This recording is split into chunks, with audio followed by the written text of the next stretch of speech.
Assalamualaikum warahmatullahi wabarakatuh.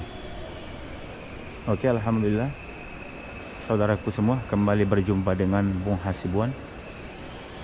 Semua saudara kami dimanapun berada, kami sapa dan kami doakan semoga semua sehat dalam lindungan Allah Subhanahu wa Ta'ala. Amin ya rabbal alamin.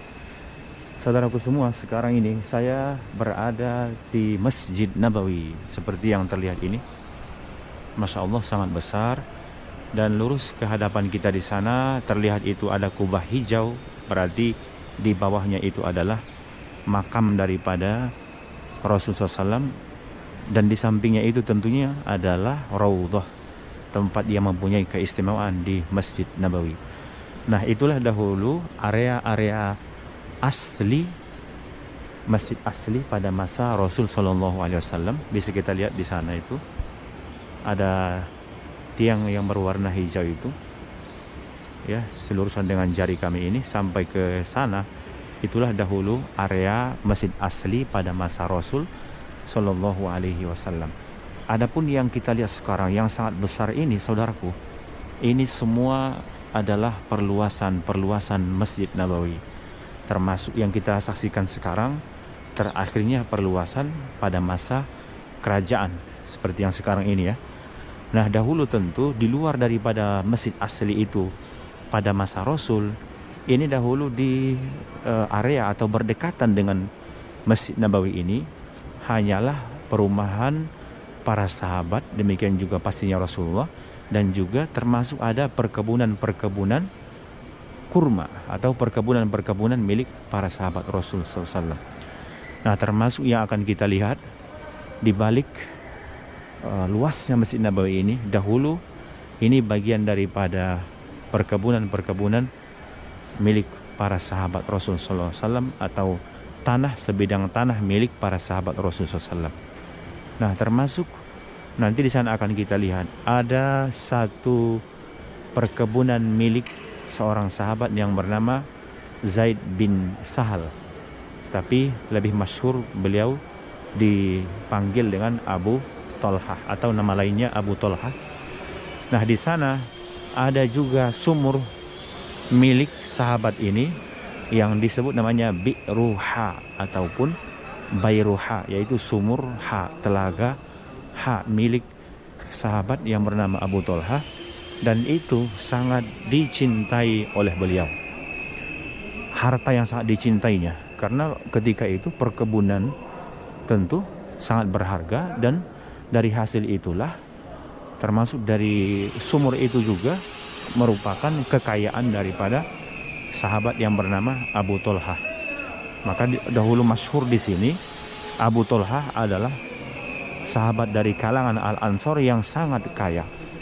Tiba-tiba turun perintah Allah Subhanahu wa Ta'ala, yaitu surah Ali Imran ayat 92 yang berbunyi, lan tanalul birra hatta tunfiqu mimma tuhibbun.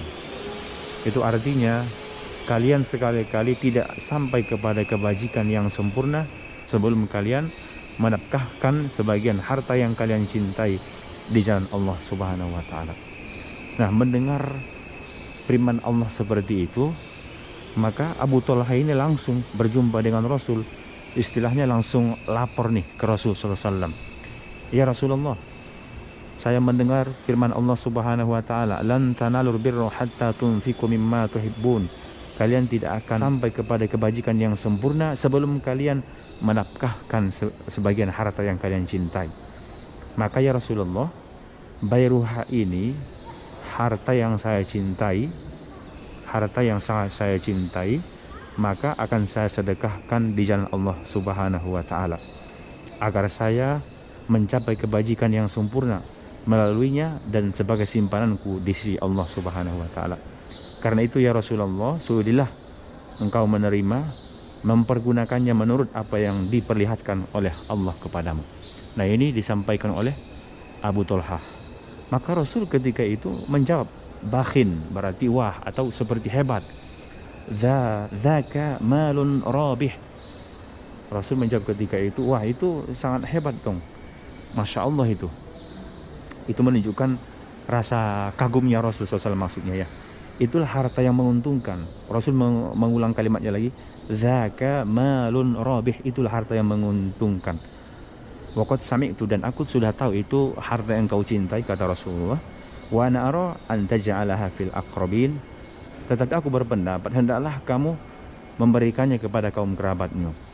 Karena itulah Abu Talhah menjawab, akan aku lakukan sekarang ya Rasulullah. Maka lalu Abu Talhah itu pun membagikan kepada kaum kerabatnya dan juga anak-anak pamannya. Masya Allah, betapa dahulu mereka di saat mendengar perintah Allah langsung melaksanakan perintah Allah Subhanahu wa taala. Nah, sekarang kita akan lihat sumurnya, saudaraku semua. Sumur ini memang kalau kita tidak melihat detail, mungkin kita merasa itu hanya sebagai tanda yang biasa. Tapi ternyata di sini bisa kita saksikan di lantai Masjid Nabawi ini ditanda seperti ini. Ada 3 bulatan seperti ini, memang seperti bentuk sumur gitulah, saudaraku.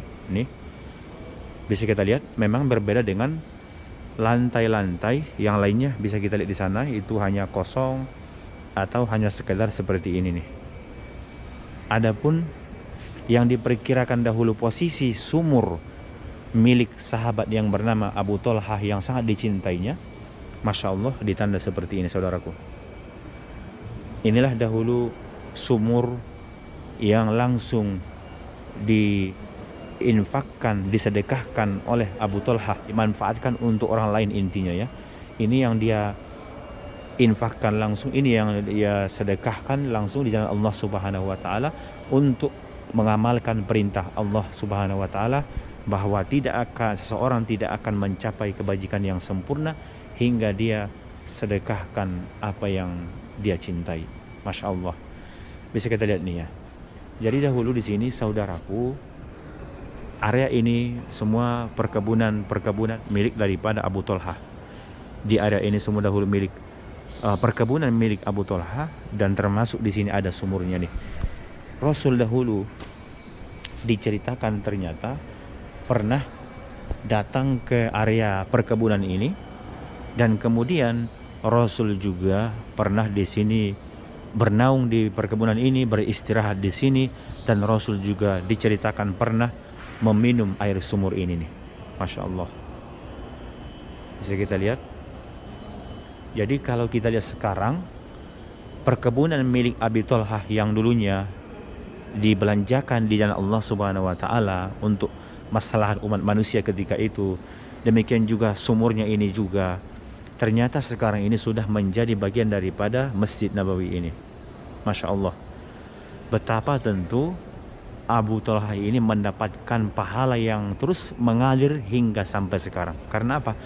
Karena sekarang sumur ini sudah menjadi bagian masjid tempat orang sholat, demikian juga termasuk perkebunan dahulu yang dia miliki di sini sudah menjadi bagian daripada Masjid Nabawi seperti yang kita saksikan sekarang ini. Masya Allah. Allahumma shalli ala Muhammad. Ya, ini posisinya memang agak di belakang, berdekatan dengan pintu masuknya Masjid Nabawi di sana. Namun sudah masuk di dalam area Masjid Nabawi yang tentu beliau pasti mendapatkan aliran pahala. Demikian juga lurus tadi di hadapan di sana, yang sekarang menjadi raudhah juga dahulu adalah tanah Rasulullah SAW yang diwakafkan, dan sekarang sudah menjadi Masjid Nabawi, sudah menjadi kawasan raudhah. Maka pasti juga kalau kita lihat itu hal yang sangat tentunya membahagiakan Rasul Sallallahu Alaihi Wasallam. Masya Allah. Itulah tempat yang penuh dengan kisah yang sangat bermakna bagi kita adanya di dalam Masjid Nabawi. Masih banyak lagi tempat-tempat yang penuh dengan kisah inspirasi bagi kita yang ada di Masjid Nabawi ini pastinya.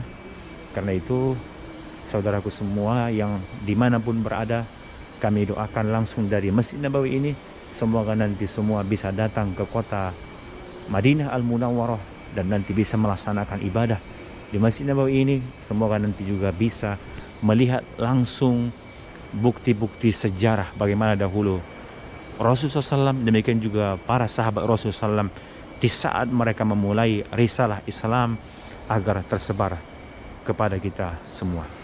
Sekian dulu saudaraku video ringkas ini. Semoga menjadi inspirasi bagi kita, bermanfaat bagi kita semua.